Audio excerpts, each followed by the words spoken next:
Welcome to the Five Journeys Feel Freaking Amazing podcast. I've got Ed today, so we have a celebrity sighting, and we have another celebrity sighting because we have Dr. Dan Pompa here. He is an author, speaker, media personality with degrees from the University of Pittsburgh and Life University. He's considered an icon in the alternative health and wellness industry and has spent more than 20 years educating practitioners and the general public on the root causes of inflammation-driven diseases. We'll get into it. His mess became his message. He's the founder of Pompa Program, healthcenters.com, Cellular Solutions, and the author of Cellular Healing Diet and Beyond Fasting. Welcome, Dan. We're super psyched to have you here. Yeah, I love this conversation. Two people who really love detox, getting to the real cause of why people don't feel well. That's why we're here, right? Exactly. So tell me, you kind of alluded before we hit record that you got your life back. So what does that mean? What happened for you? Yeah, this was back in 1999, so a while Dark ago. ages, right? Yeah, exactly, when the internet was like, there wasn't like when it was out there today, right? Just some research articles on PubMed, or all the sexy stuff wasn't around. But needless to say, it was still enough to for me to find things. By the way, when I was searching to get my life back, people will laugh. I'll date myself, but literally I was digging microfiche. Do you know what that is? Yeah, that's when you actually had to go to a library and like look for studies and things on this archaic thing called micro. Yeah, exactly. It's like, so yeah, I mean, some of my research was there. But yeah, you wouldn't have to do that today. But yeah, 1999, I mean, it started like, like so many, fatigue. And then I was like running a very busy practice at that time and training on my bike, very, busy. 2 young boys at that time, 5 kids now, we'll get there. But yeah, I mean, life as I know just came to like a screeching halt, but starting with fatigue, then it went to like, just like weird anxiety. Never had that before. Then it went to these weird headaches that I never had a headache like that, right? Lasting. And I thought I was overtraining. My adrenals were fried. So I backed off my training that I was doing on the bike.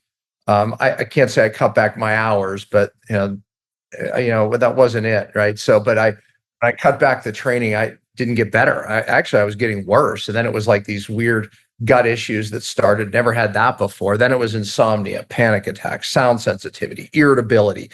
I literally became someone I wasn't. My wife and I were going like, what is going on? Like most people, you're searching and searching. I read books back then. Like I said, there wasn't as much internet, but anyone that I thought knew something, I read their book and I would go see them, fly across the country. We remortgaged our home. I mean, I literally tanked our income trying to figure this thing out. How long had you been married at that point? Just out of curiosity. 2 young kids. So we were, I would say not many years, maybe 4 years at that point.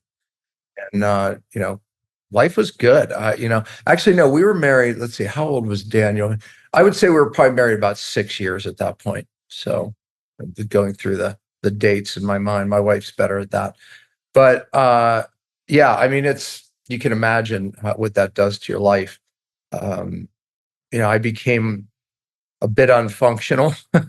I hid it from most people because I was the guy who was healthy. I was the guy who was supposed to be the healthy one, took care of people. I hid it from my family, started not showing up at family events, right? Was very, uncommon for me, and making excuses, and they could tell something wasn't right. They just didn't know what wasn't right. But, everything I teach today has come out of that pain. And what was that moment, Dan, when you were like searching and searching and searching, and then you found something that you were like, I'm on the right track? Do you remember what that was? A few times. I mean, I literally, you kind of feel like you're on the right track a lot sometimes, right? And then that what helped you then didn't last, right? So, I knew my adrenals were fried, but of course, at one point I thought that was the answer, right? And it's like, hey, start supporting my adrenals. I think that was it. I think I was, not so simple. Thyroid, my hair was thinning. I had these thyroid symptoms. Dressing my thyroid, not so simple. Blood work was normal, even though I did have all the thyroid symptoms, but thyroid conditions are subclinical for 10, 20 years. So yeah, but again, I was addressing the thyroid, the adrenals, my hormones, all the stuff that most people I would say would do, thinking I was on the right track many times, and then I thought I was online and I found Mad Hatter's disease. Now, you know what that is. We have it in our book, actually. Yes. Yeah, okay, good. Yeah, most people probably don't even know what it is, but people making felt hats, I'll simplify, used mercury as part of the process. They were known as Mad Hatters, and I had every symptom. I did. And so I went and got a blood test. That I found the head of toxicology, Allegheny General Research. This guy was known, in Pittsburgh, and I ran $5,000 worth of blood work that day, and my insurance didn't cover any of it. Oh, so painful. So my deductible was too high, blah, blah, blah. But anyway, I didn't care, right? Again, we remortgaged our home and I just wanted to find something. Honestly, if he came back and said, you have cancer, I'd be like, great, because at least now I know, because you have to understand it was years not knowing. I needed something to fight. I needed an answer, because at this point I was saying to my wife too, maybe I am just crazy, maybe this is just my outcome, right? And of course, she was the rock and said, you're not crazy. But anyways, you might be crazy, but you genuinely have a problem. I was crazy. Exactly. You might be. I was absolutely certifiable. Matter of fact, there's a part of the story where, I was like, my wife thought maybe we would have to put you on, a psychotropic drug of sorts, because Sure. I didn't, but it was debatable. Yeah. I mean, because she was wondering what she would do with me, but I didn't. But anyways, that day, I ran a mercury test too. Came back negative. Matter of fact, that doctor came in. I still remember. I remember that scene like it was yesterday. And he looked right at me and said, "Son, you're healthier than me." That's what he said. He looked at my blood work. "You're healthier than me." And meaning, like, I just wanted to find something. And of course, the mercury was in normal range. A year or so later. Wait, can we pause there? Can we please pause there for the listeners? Yeah. Because I get this question a lot. People are like, can't you just do a blood test? Why are you doing these specialty tests? My insurance will cover a blood test for mercury. And my response is, unless you have an acute exposure to a heavy metal, like if you live in Flint, Michigan, your blood test will be positive for lead. But otherwise, within 4 to 6 weeks, it's stored away. You're not going to see it in the bloodstream. So for the listeners, it's good if you had something happen, but it's useless if you've been sick like I was and like you were. Yeah. Right? It's a useless test. Absolutely. It just makes you feel good. I have to make that point. You made it well. And Flint, Michigan. Yeah, you're right. The sad part is they brought me into Flint, Michigan to teach the doctors like really what was going on about the lead, and it was so worthless. The politics, long story. I won't get into that, but it was terrible because they did blood tests. Of course, to your point, they saw it. And then they did, now we don't see it anymore. Everything's okay because their blood's clear. I'm like, no, it's in their brain. It's in their body. It's in their bone. The lead, it went deep. Right? Anyway, long story. But the point, the Mad Hatters, of course, their blood tests were positive because they were getting a daily exposure using mercury. Right. So anyways, he said this, I was working with this bright endocrinologist, read his book, and because I was still chasing the thyroid. I knew my thyroid, my body temperatures were so low. I had all the symptoms. And he said to me, "I think you have mercury toxicity. Just some of the symptoms you have, the low body temperature." And I said, "Oh yeah, I thought so too." But the test was negative. "What test did you do?" "Blood test." He told me what you told me. Wrong test. Try to challenge it out. But he said something wise too. He said, even on a challenge, it's not perfect because it could be in the brain and deep, and often sometimes it doesn't show, but start there. But I got a very bizarre pattern, and there was some that showed. And so that led me on a different road. I said, "Where do you think I got it?" He said, "Did you have any dental work done around the time this all came about?" And I said, "I may have, because I got these 2 fillings, silver fillings out, which contain 50% mercury. And I had a gold filling put in. I still had about 6 fillings in my mouth."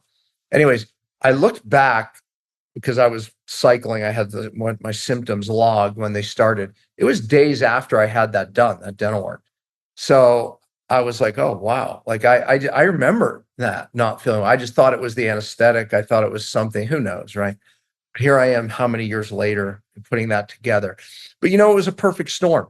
I also was living in a low grade moldy home that I was adapting to. Mold's not good for anybody, but because my bucket was full with the metal, I was the one in the house that was not dealing with it. And I learned that because it was like once I started getting the mercury correctly, we're going to get here, folks, of how to do it correctly, out of my brain, which that was the problem. And then I still was like, okay, certain symptoms weren't going away. Haphazardly, when we moved out of that home, it was like, oh my God, another level cleared. Because now, even if the mold wasn't what made me sick, it was definitely keeping me from getting well and kept me, because once sensitive to one neurotoxin, you become sensitive to another. Another part of my journey was I had, infections in my jaw that I didn't know I had. My body was dealing with it, but once I got challenged and my bucket was full overflowing, so to speak, right? When I got rid of this infection that I happened upon, a whole nother story, it was like, oh my gosh, it's like that was like another world had opened up. Like all these other bizarre symptoms, my gut that I was like still not well, even though I was getting rid of certain things, all of a sudden got better. I mean, just like that. It was so one of the things I've learned in this, and again, I said it, everything I teach today came out of that. I would not know my years of school, all of it, none of it.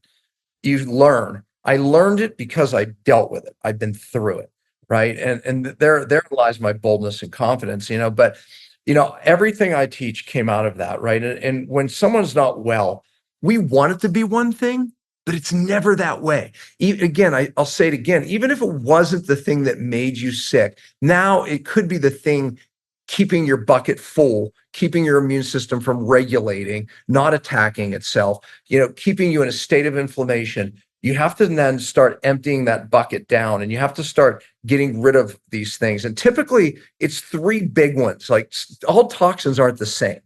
I know there's a lot about plastic right now, and I know humans are ingesting at least a credit card size of plastic a week. That's a true figure. All the forever chemicals, all these chemicals, and I educate people on social media about them. But look, it's when you get hit with these big ones, which I call super toxins, that decimates your cellular detox pathways. And that's really where real detox is. That's how I got my life back. That's what I teach taught for 20 years, still teaching it. So let's talk about that. I mean, actually, but hold on. Do you know the guy, and you might know the name, Dan? I think he was a pediatrician and he died. And he said, if you're sitting on a tack, all the Motrin in the world is not going to help until you take the tack out. But if you're sitting on 10 tacks and you take one tack out, that's not really going to help. You're still sitting on 9 tacks. So you have to actually systematically remove all of the pain points. Yeah. And when you get to, 50 to 60% or more, then you start to tip the balance towards health. Do you know who that was? I can't remember his name. That's a great analogy though, right? But here's the problem. I would argue even with alternative medicine, the shift it's taken, they're not even removing tax anymore, right? It's, all alternative medicine, it's kind of made this shift, maybe even in the last 5 years. I don't know. It seems to just be evolving worse to where all they're doing is, they're running fancy tests and giving people a lot of fancy stuff instead of focusing on the cause. Every seminar I have the privilege of speaking at, I hit that. It's like, let's get back to why truly. If you remove the interference, the body will heal. And again, vitamins and things like that, but it's not deficiencies that really most people are really sick from. It is too much of these absolute devastating toxins that are really causing the epidemics. And again, I talk about, 5 deficiencies that many people have today. And so I'm not throwing that out, right? Yeah, but I was going to challenge you a little bit. Like if you have a methylation issue, if you have a detox genetic issue, that's partly why you build up the toxins. So we do have to deal with that. Yeah. And by the way, it's one of my 5 R's of how you fix and detox a cell. R number 5 is reestablishing methylation, right? Because it is a problem. But let's back up there. I think that's a great point. So what are doctors doing? Alternative doctors. They're saying, here, take this better form of B12, folate, right? Maybe even supporting the methylation chain or, in other ways. I do it too. Okay, this is good. However, let me use my wife as an example. My wife started getting hormone symptoms. Okay, bizarre things. We did a 24-hour urine hormone test, which showed a buildup of a dangerous form of estrogen metabolite called 4-hydroxyestrone that leads to breast cancer, which her mother had. So that's pretty scary when you see that, right? And she had very high levels. On the test, it showed her methylation was tanked. Okay. So we spent a year doing everything. I researched methylation, learned a lot. It was good I did. We spent everything. We could never get that methylation to truly come up, or it would come up and seem better and then go down. We then discovered that she had extremely high lead levels, like her mother, who ended up not dying of the breast cancer. She treated that. 10 years later, ended up with uterine cancer, never got to the cause, died of the uterine cancer. So my wife was heading in that same direction. Did a lead test. I was just looking at probably general things, trying to help her out. Her lead was literally off the chart. At that time, under 5 was normal. Hers was 110. What the heck? Where did she get that? She got it from her mother. The number one source of lead is mom, because it's normal to lose bone during pregnancy, but out comes the lead. Most lead is stored in volume in the bone. And by the way, I always, some of my lectures, I show my kids lead, because they had digestive issues that happened young, blah, blah, blah. Anyways, their lead levels off the chart, just like hers. But the point I want to make is that the lead was crushing her methylation. Methylation is an adaptation to all stress. I mean, you need a methyl group to turn on cortisol, anxiety, and turn it off. And you need methylation to get rid of toxic hormones. You need methylation to drive detox pathways. It parallels glutathione in the cell. So when you have a lot of physical, chemical, emotional stress combination, methylation gets depleted. So, I mean, yeah, Ed, I mean, of course, I utilize all these things because we have to build up these levels. But if we don't get to the cause, and that's where alternative medicine's kind of like ignoring. It's like, man, you have to figure out the cause. If you're not asking these patients what their home environment's like, and are they in a mold, and if you don't know what that fingerprint looks like, these people are just going to go on and on and on and on, right? If you're not asking, if they have silver fillings, you know how many people go to the best alternative doctors, and I won't mention names, and I'm like, do this again? They have silver fillings in their mouth. It's like, do you know those are vaporizing mercury into your brain every day? Every day. Oh, and you know where the mercury goes? Into the hypothalamus pituitary. At least studies show that's where most of it goes. It can go to any place in the brain and manifest different symptoms and diagnoses. But when I was downstream and trying to figure out the adrenals and the thyroid, one of the things I backed into, it's the control tower. There's something in my pituitary hypothalamus, because that's why when I do this with my adrenals, that with my thyroid, and it was like, so I realized it's here. But the problem was I just didn't know what it was. I didn't realize mercury had built up over years since the time I was a kid. Oh, I wore contact lenses in the 70s, 80s. And guess what? Thimerosal was in solution, going right into my brain.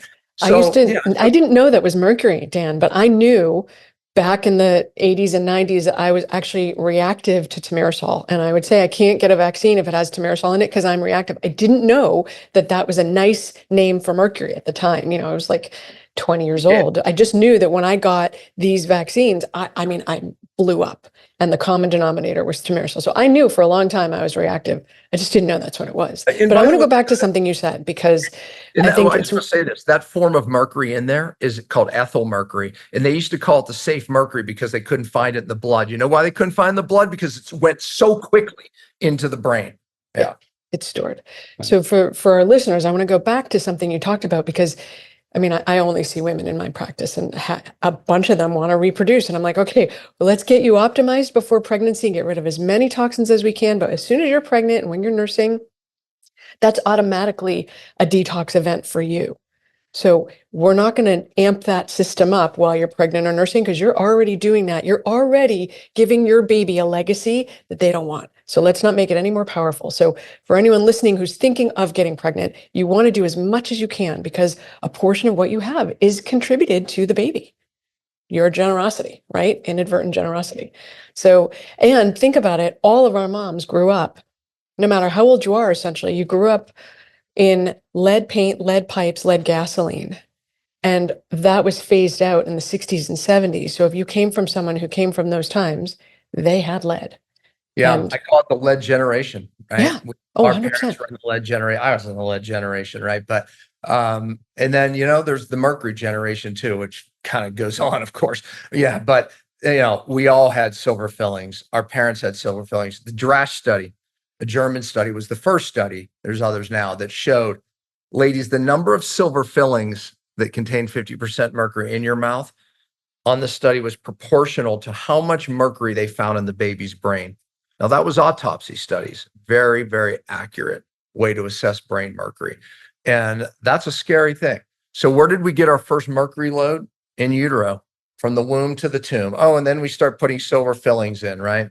Innocently enough. And by the way, my dentist, who is our friend, back then it's like, that's a pretty deep cavity or crevice in your tooth. We're just going to fill that. Yeah, that's what they did. The more, the better. Yeah. Wait, and then don't forget the wildfires. Yeah, good money. Yeah. Don't forget about the mining and the wildfire, mining of the forest, which releases the mercury, and then the wildfires, which releases the mercury. So travels for thousands of miles potentially, and then you get it. Well, the thing that I really don't get is that there are still tons of dentists that still use the mercury fillings, the amalgams. That just blows my mind.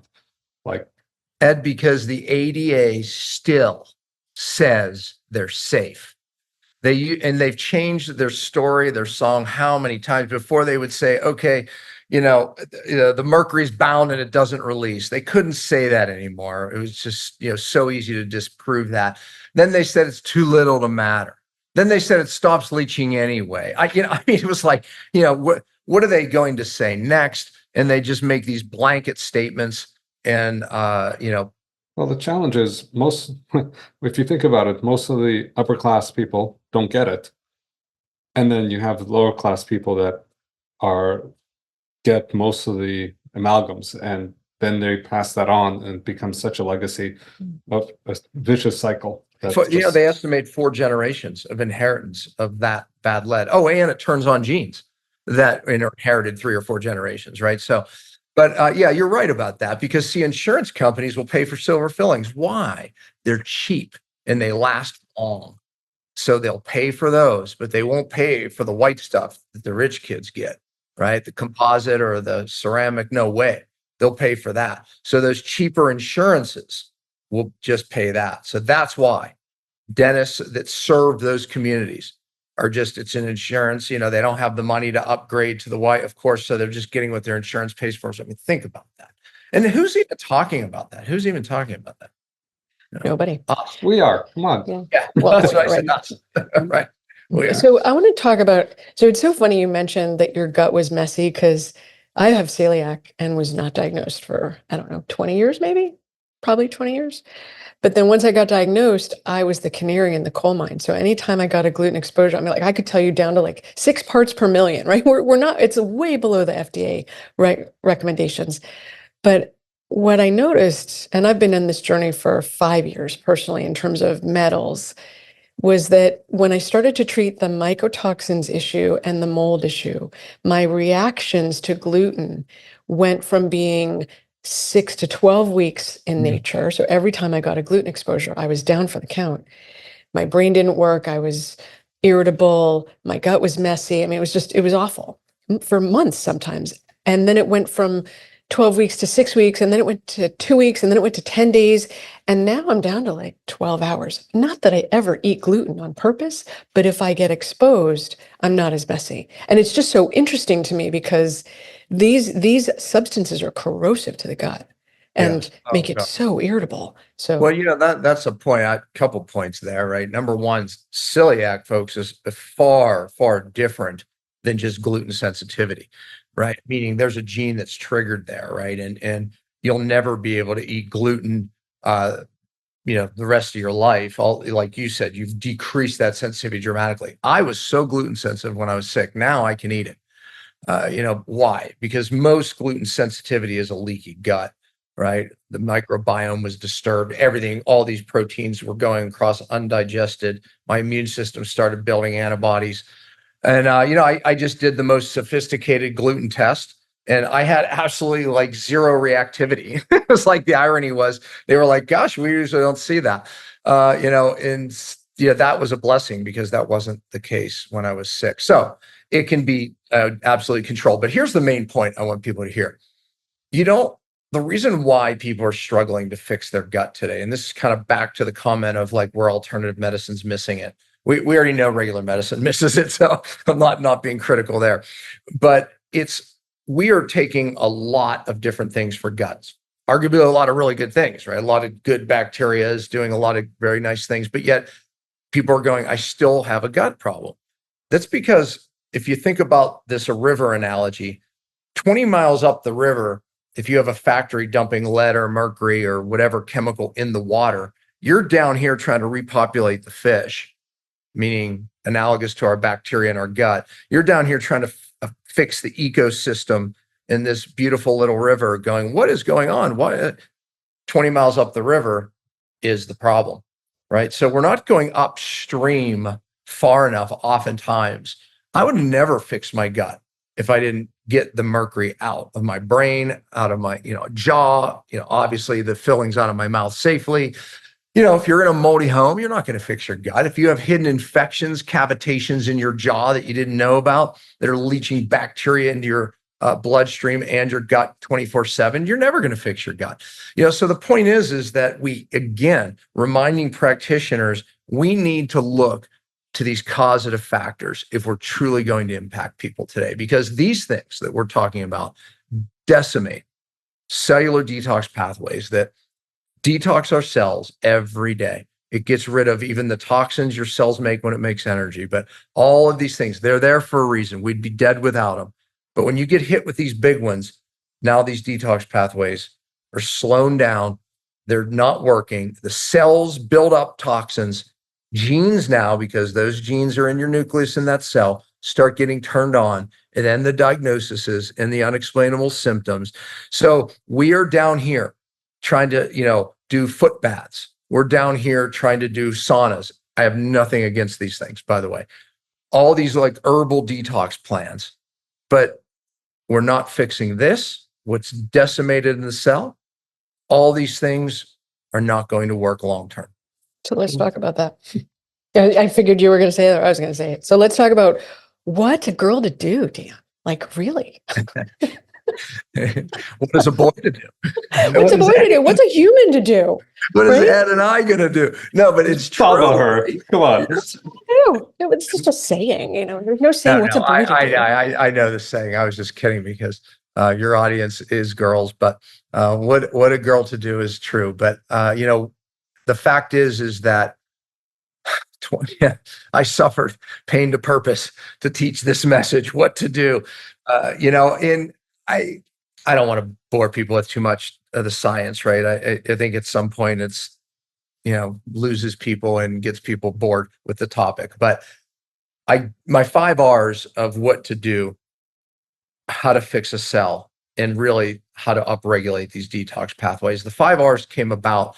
I was lecturing to a group of doctors in California, and I was so excited about all what I discovered, and this was like, when these opportunities start opening up to teach people, because I was helping people and like, you help this person, come teach this.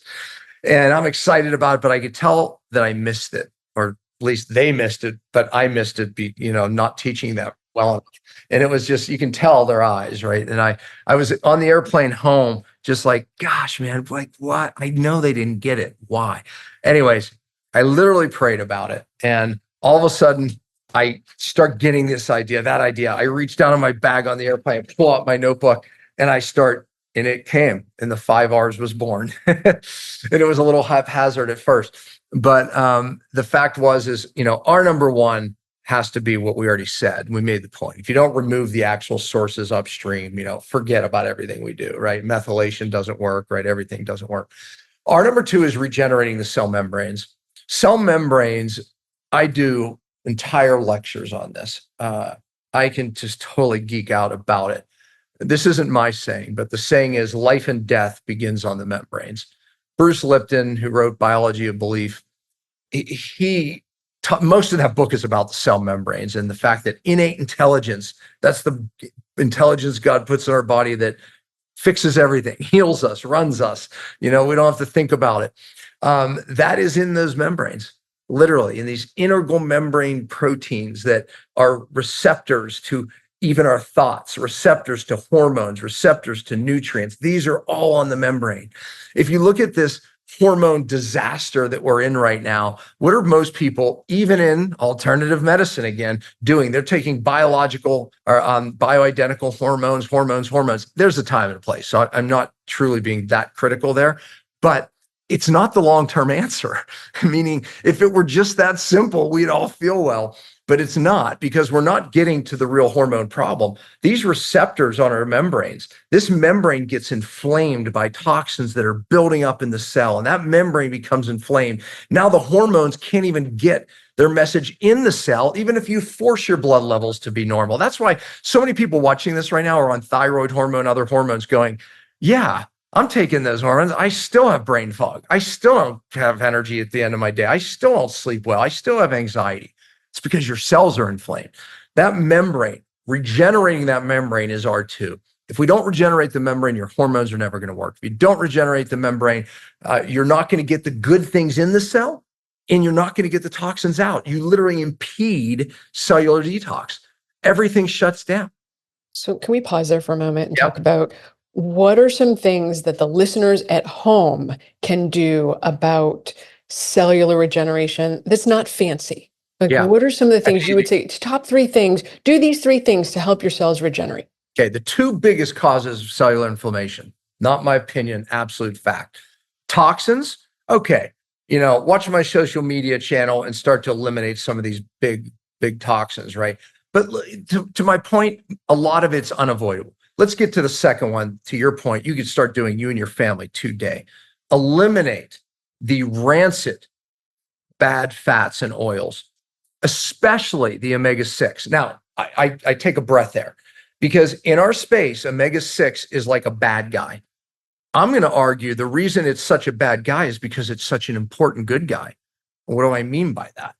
Omega-6 is critical to reestablish, to regenerate these cell membranes. It's more important than omega-3. They're both important. They're both called parent omega fats. But the omega-6 is more important. That's why rancid, oxidized, bad, if you will, omega-6 is so dangerous, because it's so important. So step 1, get these rancid omega-6 in the form of vegetable oil, canola oil, soy oil. I will say most seed oils. Now, seed oils can be good if you get the right ones. It can be good sources. But if you're buying just regular sources of seed oils, yes, they're bad too. So we get those out of our life. And unfortunately, you can't go to Whole Foods and be immune, because if you pick up most products, all the food in Whole Foods that you buy, on the deli package, let's just say in a package. Yeah, it's loaded with this stuff. They don't care. So don't be fooled. But you have to learn how to read ingredients. It's not that hard with this. Any vegetable, any canola oil. And if it doesn't say organic in front of the seed oil, no doubt it's rancid. Get rid of them. Step 1. That's it. Wait. We got to dive into this though. When you're saying you can have a packaged food, what oil are you looking for then? Because all of them are made with something.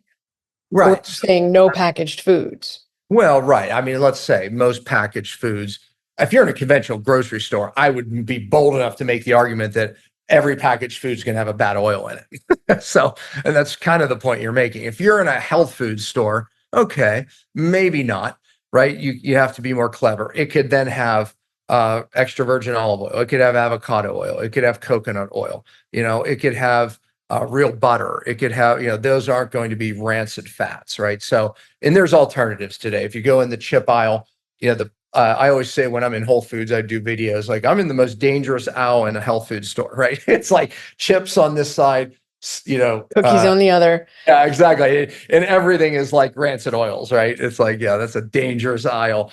But the point is that if you go there, though, you can see like potato chips just in avocado oil, right? And they're even doing ones in like different lard oils. People are like, wait a minute, lard?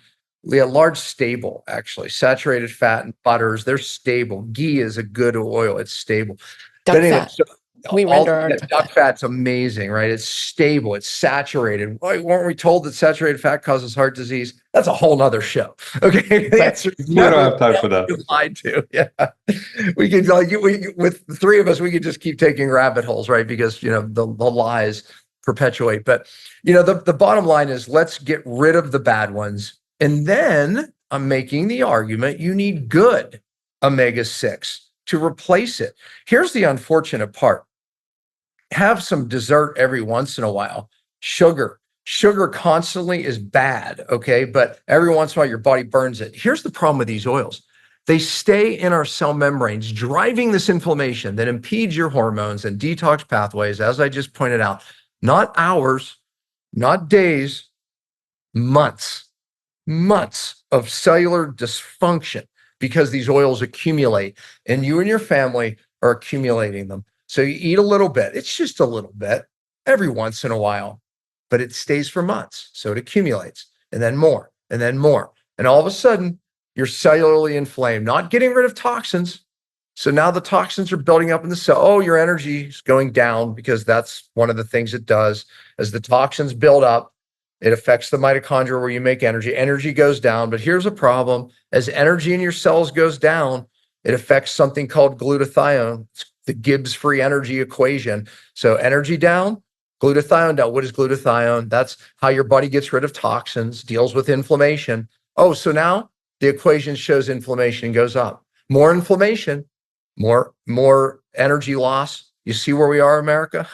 So, this is where we are. So we need these good omega-6s. And I think that. Wait, pause, time. What are the good sources of good omega-6s? And I was just going to say that. Yeah. Okay, So thank you. I want to make sure we didn't miss that. On the thought of like, we better tell them. So look, I mean, you can get like really good cold pressed, some seed oils like hemp seeds, flax seeds, even sesame seed oil. If it's like cold pressed, done right, you can get, and we've tested them and they're good. You can buy products that are focused on good oils like that, right? That, that have a focus on making these omega-6 really good. Here's the problem. Many of the products that have fish oil in them are actually the dangerous products. That's a whole nother show, because I believe most fish oils are very, very bad, and not even because they go rancid in the bottle, but because they go rancid even in our body and exhaust of our own antioxidants. Cochrane collaboration. They looked at all of these studies. That's kind of what Cochrane does, right? They look at the studies and they get rid of what they think are the bad ones, and they keep the good ones. And they came out that, holy cow, fish oil doesn't prevent heart disease. Matter of fact, they started linking it to cancer. So I'm not a fan. And I get into fights with people all the time, but I always throw studies at them and they go, oh, I never saw that. I'm like, all right, well, good. Let's have the conversation. But anyways, the bottom line is, we need good omega-6 and we need good omega-3, right? But you typically, if you're eating grass-fed real food, you're getting a perfect balance of omega-3 and omega-6. Grass-fed meat has great omega-6, right? Real nuts and seeds, they have great omega-6. I always say I'm a fan of vegetable oil when it's in vegetables. I'm a fan of fish oil when it's in fish. I'm a fan of seed oils when they're in seeds. Right. So if you're eating those foods, it's not hard, so eat whole foods as much as you can and you'll get the good fats. Yeah, so I want to make sure we get to the We three got 3, R's. 4, and 5 too. So let's go back. Yeah. So we got 1 and 2. You told us what to do about 2. And then what are 3, 4, and 5 for the R's? Well, I kind of led into it. R number 3 is you have to restore cellular energy. If we don't fix the energy, I just kind of made that point, right? But I'm going to actually draw this. So I'm a terrible artist, especially when I draw female body parts. I'm like, I'm the worst. This is a cell. And the cells are the mitochondria. That's where we make ATP, energy. Just think of it as energy. But as the cell, well, let's start back where I said, okay, so the membrane's inflamed, right? That's That's R number 2. Toxins and these bad fats are inflaming this membrane. And I already made the point that this is where your hormone receptors are. And when membranes get inflamed, those receptors become blunted. We're familiar with insulin resistance, meaning you have plenty of insulin out here in the blood, but your cells are resistant. Well, this is the cause, right? So we know that. But hormone resistance against thyroid hormone, estrogen, testosterone, we don't talk a lot about that, but this is an epidemic, right? It's like when your cells are inflamed, you're impeding those hormones to getting into the cells. Sometimes the hormone itself has to get in the cell or the message. Either way, we impede that process. That's a problem because plenty of people, that's an artery, improve their thyroid hormone in their blood by taking a hormone, typically in the form of T4, but they take the hormone. And if it converts to T3, which is the active form that attaches to this receptor, gets in the cell, we feel well, we make good energy, we burn fat, all is well. But if that doesn't convert, that's a whole nother story. But the point is if we take the hormones, we can improve the blood level.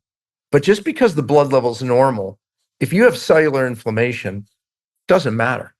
My blood levels were normal, if you recall, $5,000 worth of blood level. But my thyroid wasn't working. No one showed me that, right? No one showed me that. And people aren't explaining that. So even in alternative health, as they're giving a lot of bioidentical hormones, if you have this problem, you're not going to feel well. Your blood levels will get better. Oh, also, I said Mercury was in my control tower of my hormones. We're not explaining that to people well either, that if that's the case, we don't control our hormones normally. So it doesn't matter if we're taking them. Makes sense? Okay. R3, as these toxins start to build up, which they do once this membrane's inflamed, now this membrane in here, this mitochondrial membrane, is even more sensitive.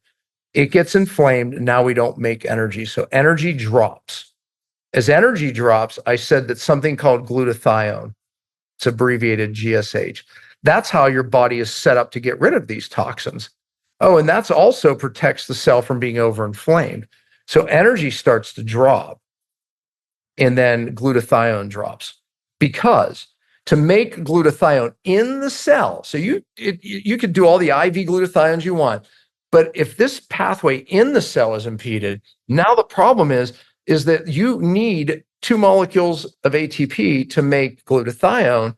Glutathione's dropping, and now inflammation is increasing. And if inflammation increases, energy drops more, glutathione, you see it's a perpetual cycle. R3, you have to restore the cell energy. And there's a lot of conversations there, right? Obviously, this is where diet can play in. This is where fasting can play in. This is, through fasting strategies, oftentimes we can get something called mitophagy, meaning your body will get rid of bad mitochondria. We make new ones. It helps decrease the inflammation. But all of these R's work together. If we're not working on the inflammation of the membranes, we're not going to improve energy. If we're not improving energy, we're not going to work on the inflammation. You see, there's this. So what's R4? We talked about methylation, right? Wait, did we talk about what to do for R3 though?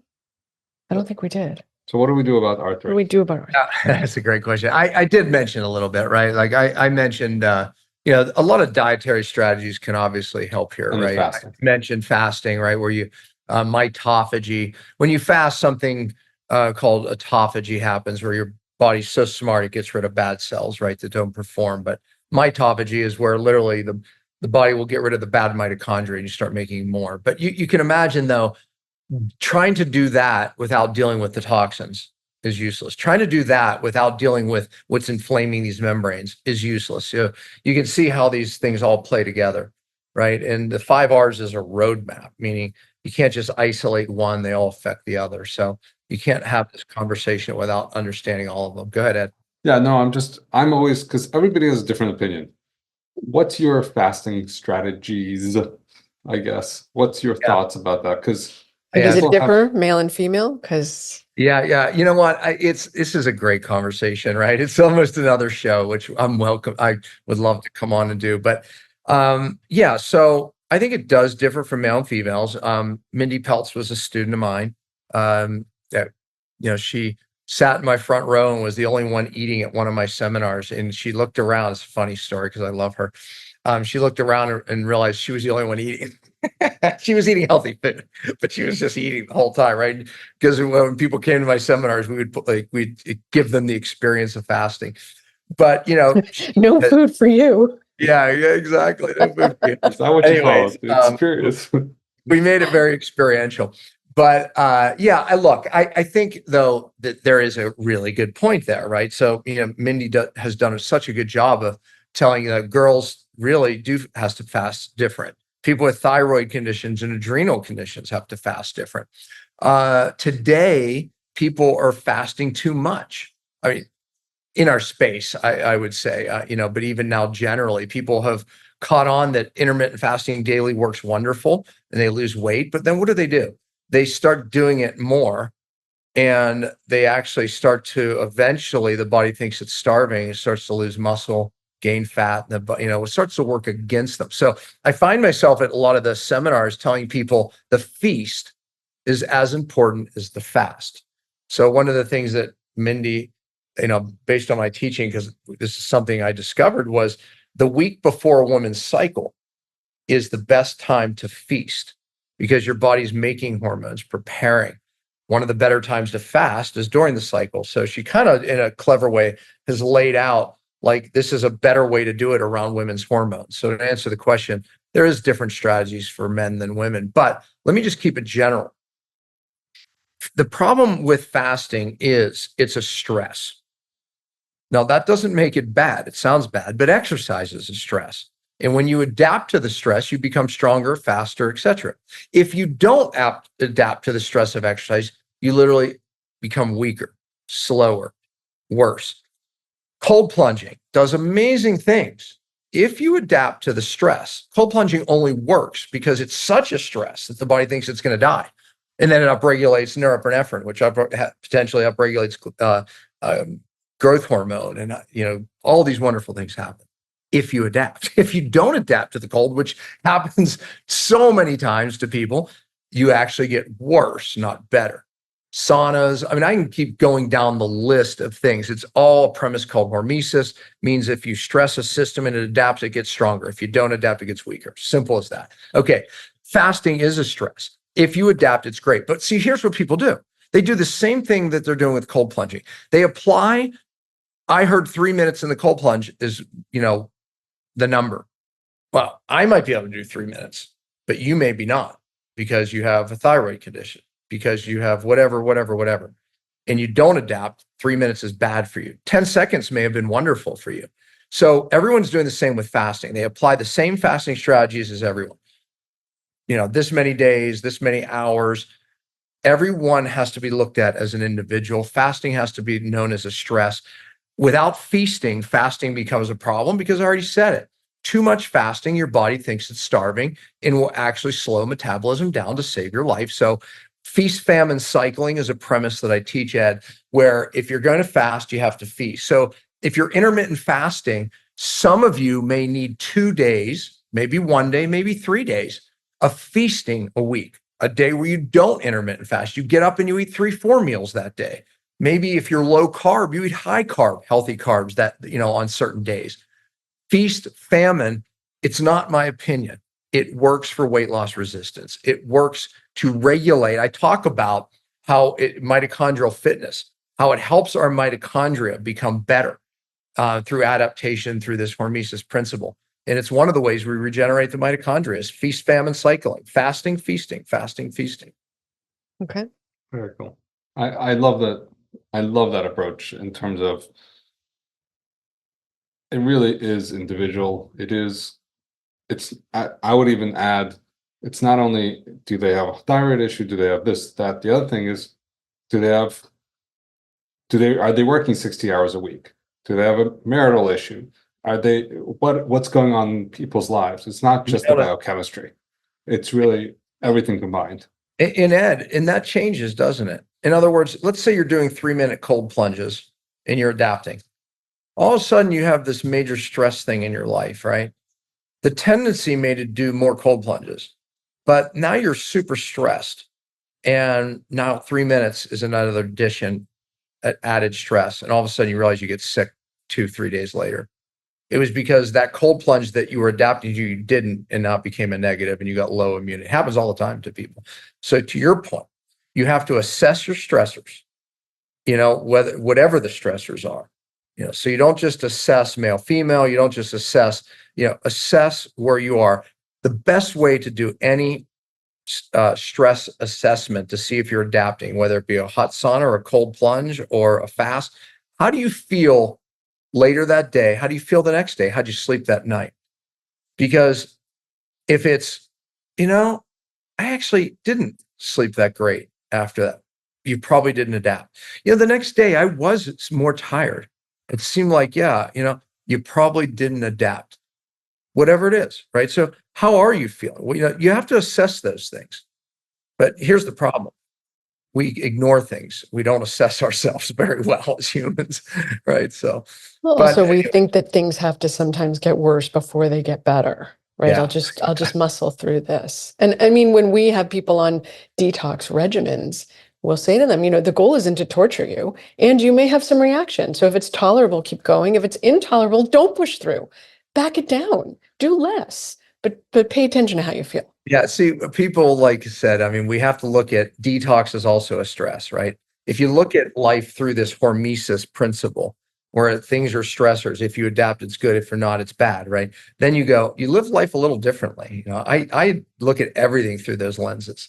And therefore, like if I'm more tired, it's like I can feel my body's down. I don't work out that day. I take a day off. I've learned.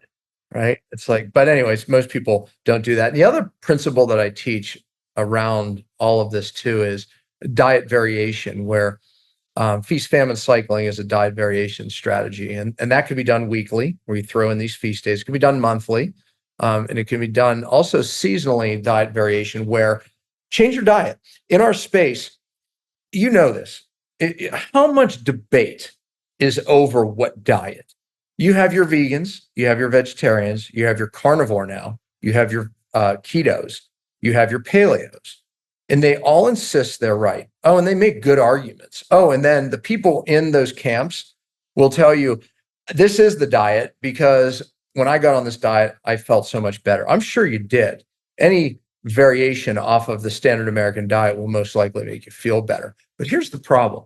If you dig into it, if you stay on a vegan diet, you're going to get sick. Genetics will determine when. You'll start to get deficiencies. It'll start to show itself. If you stay on a keto diet, the anti-keto people show you that this 4-hydroxynonenalone builds up and it's a nasty free radical. And over time, it drives cancer. There's actually solid research around that. But they ignore the research that temporary keto diets are absolutely incredible for you. In matter of fact, every healthy culture on the planet was forced into keto and probably carnivore too at times. But if you stay on any of these diets too long, they become problematic. If you're just eating this high protein diet all the time, I will argue with the vegans on this and say it's going to age you prematurely because of mTOR pathways. But short terms of the high protein can be incredibly beneficial and healing. So the point is vary your diet actually creates a more diversity in the microbiome. And diversity of a microbiome is key. It's a whole nother topic. Nature loves diversity, and so do we. Exactly. And one of the first books I've read was Healing with the Seasons, and eating with the seasons. Just because all the food is available all the time doesn't mean we should be eating it. Yeah. And there's so much principle around that. And with today being able to go to the grocery store and get any food you want anytime has really made that a complicated diet. I mean, it's very intentional to eat that way. Otherwise, you just end up buying whatever you want, right? And everyone does it. But I agree with the principle. Matter of fact, to even another point, this is incredible. I did a social media piece on this. Oh my gosh, the controversy. Bananas. When you look at the research on bananas, it's like so bad, so good, so bad. Listen, don't tell me, blah, blah, blah, blah, blah. It's like, okay, the principle is people that live where bananas grow, bananas are incredibly healthy for them. Microbiome is different. Your eyes know what latitude you're at and where you are. I know it sounds crazy, but it is true. I mean, it's like, and all of a sudden now, your body will start, to function at that latitude, which things grow with that latitude that don't grow in Canada. I would make the argument that Canadians shouldn't be eating bananas to any, extended part of their diet, right? Periodically, I'm not going to say your body's not going to deal with that. But if it's a mainstay in your diet and you live where bananas don't grow, I think that's where a lot of the bad rap becomes. And I'm using bananas as one example. We can pick any. The poor banana. Yeah, poor Bad banana. rap. Yeah. But again, it's all this controversy in our world, right? What's good? What's bad? What diet? What food? It's like, it's like, I think we have to throw the science out because we can oftentimes make science say what we want and just look at ancient cultures and go, what did they do? No ancient cultures stayed a vegan diet. No ancient culture stayed in a keto or carnivore diet either. They switched as the seasons changed or they were forced to change. Right. Oh, and they feasted and they famined, didn't they? When they had it, they ate it. When they had kill, they ate high protein diets. When they didn't, they were foraging. I spent some time in an African tribe that just came out of the mountains. It was fascinating. And I wasn't even there for the dietary stuff, but I learned so much. But anyways, different subject. All right. So let's go to number 4. We're both tracking this very tightly. Yeah, We're counting. Yeah. So what happens with 4, Dan? Okay. Yeah. So inflammation, reducing inflammation. This one kind of seems like after all of our talk, the most logical, right? And again, a lot of these dietary strategies, and there's supplement strategies around this too, but reducing the cellular inflammation, if you don't do that, then again, we're not going to get the good stuff in and the bad stuff out of the cells. We're not going to get the mitochondria. Inflammation of the mitochondria is a big problem because we can't raise cellular energy. Remember what I said. If we can't raise cellular energy, we do glutathione drops, inflammation goes back up. So we have to be doing all of these things at the same time. There's nutrients we can take to decrease cellular inflammation, herbals, strategies, dietary as we're talking about, but that has to be part of the goal is to reduce cellular inflammation. And back to the original conversation, if we don't get upstream to what's driving it, like getting rid of these toxic, bad, rancid oils, then we're violating R4. And then R5, Ed and I started the conversation, right? At reestablishing methylation. Ed pointed out how important it was.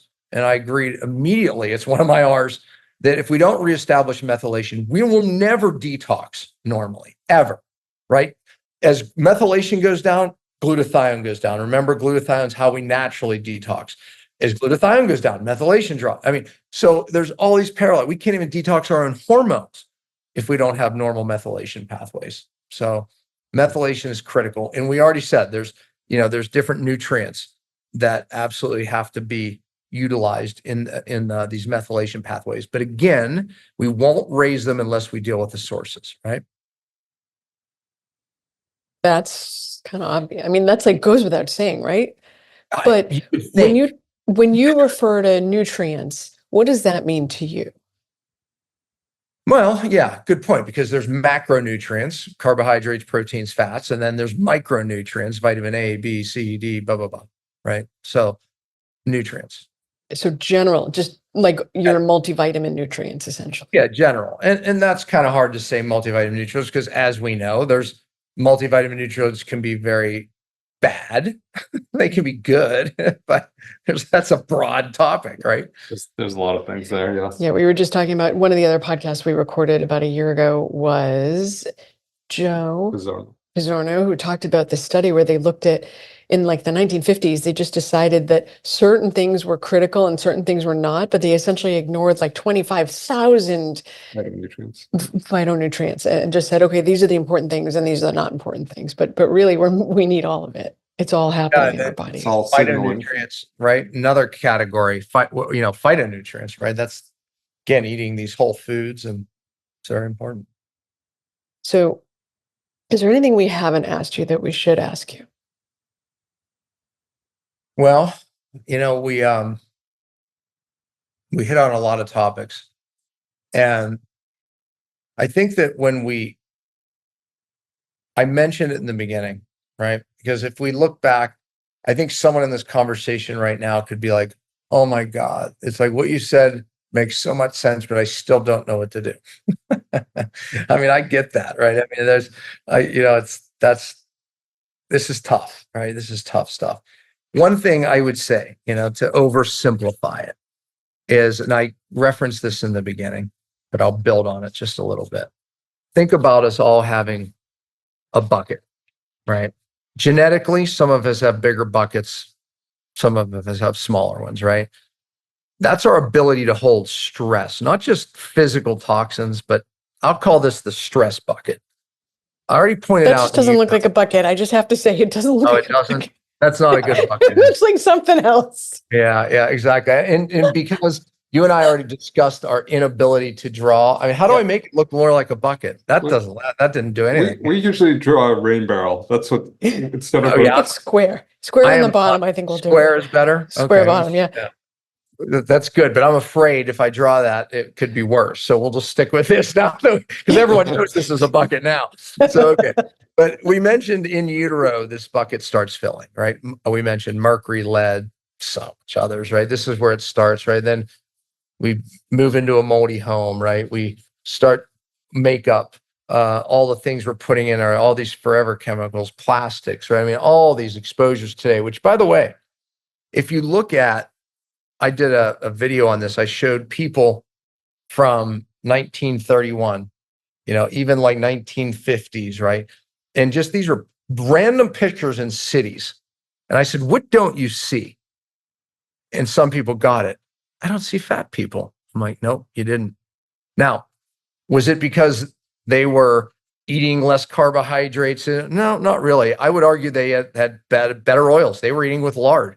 They were eating with butter, right? So I absolutely get that. But when we look at when all of the hormone problems started, weight loss problems, the chemical revolution occurred after World War II, right? And you give it 20 years after that, and then you start seeing all of it happen. And it's like the biggest reason why people don't feel well, have hormone problems, can't lose weight anymore. It's a toxic issue. I can prove it further. I go to Italy a lot. And again, you don't see fat people in Italy. It's like, and they eat 20% more carbs than we do. Now, I am all for eating, non-processed food, but they eat a ton of carbs, right? But the toxin levels there are massively different because glyphosate is outlawed. Most of the chemicals that we're dealing with in a lot of our food is outlawed. But anyways, the point is, though, I don't want to lose the point. This bucket one day overflows. And that's when the symptoms start, right? When the bucket finally overflows. And of course, Wait, you have symptoms before your bucket overflows, but I would say it's not bad enough. You haven't hit the bad enough level, right? You went off the cliff 20 years ago, but you had signs. They didn't register as a problem until it was like, oh my God. Yeah. It's like you said earlier, right? Normal. Is it normal? Is it normal? It's normal as we age that we lose our hair and get tired and don't have sex drive. It's all normal. That's what just how life's supposed to be. I sat in a conversation. I heard 3 women in a waiting room in my friend's office, and I was listening. I wanted to video it because it was like basically they were saying everything that they had was normal, but isn't that normal? It was one thing, but it's everyone has that. It was like oh my gosh, this is like the perfect conversation. I should have like flipped out my cell phone. That would have been very nice. But anyways. So you're right. Symptoms start, but boom, that's when the bottom falls out. That's when we typically start reaching for medications, right? And then maybe that doesn't work. And then we move on to natural things, right? Then we're so clever. Now we end up in the biohacks, right? We end up doing a lot. And people criticize me because they think I'm critical of biohacks. I do them. But it's fractional compared to what we're talking about here is like getting to these big causes. Right? It's like all the biohacks in the world, and I love most of them. Honestly, it's not get people's health back. It's not. It's just fun. I say that to people. Do you say? I don't know if you say this. I say to people, look, I have the best supplements in the world. Like we've vetted all of them, but they're useless if you're going to abuse yourself. If you're not going to sleep, if you're going to be a stress ball, if you're going to do all kinds of things that don't work for your body, the best supplements in the world are not going to keep up with that. It's too big of a gap. But until someone boom overflows, that message doesn't resonate. What you just said, because they would rather live the life they're living, drink the alcohol, whatever amount they're doing, stay up late. Not bad enough. Not bad enough until the bottom really falls out. Then they go, okay, I'm willing to give up this. I'm willing to do that. Right. But then, then it becomes complicated. Okay. Ultimately, to disconfuse the conversation, how do we get well? We empty this bucket. And, my 5 R's, you have to do that in every cell of the body. If we can just get those cellular pathways functioning again, the body starts to do what it does. And we're not clever enough, doctors, or anybody. It's the body's innate intelligence has to work. And the only way to get that working for us is to empty those buckets. Imagine if I had 2 glasses here, one filled near the top and the other one barely filled. If I stress this one filled near the top, a little bit of stress, symptoms, overflow. Anxiety, can't handle it. Oh my God, right? It's like, or just headaches, whatever it is, more pain. This one, if I empty out and bring it down to this level, I can stress it like this. No symptoms. That's where we need to be. That's where I am now, but I was this guy, right? But that's it. I mean, so to oversimplify it, we just have to empty our buckets, but we have to do it at the cellular level. We have to open up the cellular pathways, and that's what I teach. And that's, that's why I actually taught this concept. I'm looking for my cap, for 20 years to doctors. And my children were the ones who said, Dad, you need to take it directly to people looking for the answer. And then that's how Pompa program was born. It's basically saying, this is what I've taught for 20 years. Here's somebody looking for an answer that hasn't found one. This is what you do. And it educates them with a coach who I've trained to go through this process of cellular detox, cellular healing. Is that the best way? Because that's actually, That was our next questions. How do people find you? And we'll put all this in the show notes so they can click on it. But how do people reach out, get in touch? What should they be doing? Yeah, I mean, 2 ways. If you go to pompaprogram.com, there's a great webinar I did teaching, training on this. Watch it. That'll help you. And then you could, speak to someone even about the program that I was just speaking about. If you're interested in being like certified in this, which for 20 years, just certified doctors. Last year, it's the first time that I'm certifying the average person, pain to purpose, like me, right? Who's been through it and goes, I want to do this now, and coaches, I'm certifying coaches in what I do, but also people who just want to do it. That's healthcenters.com if you want to be certified, which is a new thing for me. I'm trying to, obviously my impact is to, take this message to the world. By the way, I'll end here. I said in the beginning, I didn't choose this. It chose me. When I was at my worst, my wife, it's a true story. She literally was on her knees praying for not just me, for our whole family. Well, I only had 2 boys at that time. And that's a whole other story we didn't get into because I ended up adopting kids when I started getting my life back. But she was on her knees praying for us. And God spoke to her heart that not only is he going to get me well, but I'm going to take a message to the world. And when my wife would tell me that, I never wanted to hear it. My exact words were, I can't even get myself better. How dare you put this on me? And here I am today, through that, the prophetic word and, everything I learned out of it, pain to purpose is what I'm teaching today. So I always like to go, there's pain to purpose, but there's a promise. That promise my wife held on to, that he was going to get me well. She held on to it. At a certain point, maybe I did, but there's a promise out there for everyone looking for an answer. I believe it. Yeah, I do. really don't give up hope, because there is a future that it moves, touches, and inspires you in which you feel well. Yeah. So 100%. Well, we can be doing this forever. I know. But I would say for the listeners, thank you for listening. And for Dan, thanks for being here and sharing the message and really a message of inspiration and hope, right? And possibility. So Absolutely. Thank you for joining us. Yeah. Thank you for being here. Our pleasure. Yeah. We will do another show, maybe on a whole show on fasting. Definitely. Yeah. And so thanks for being here. And then again, thanks for joining us for another episode of the Feel Freaking Amazing podcast. Ed Levitan, Wendy Trubo, and Dan Pompa. You heard it from the source.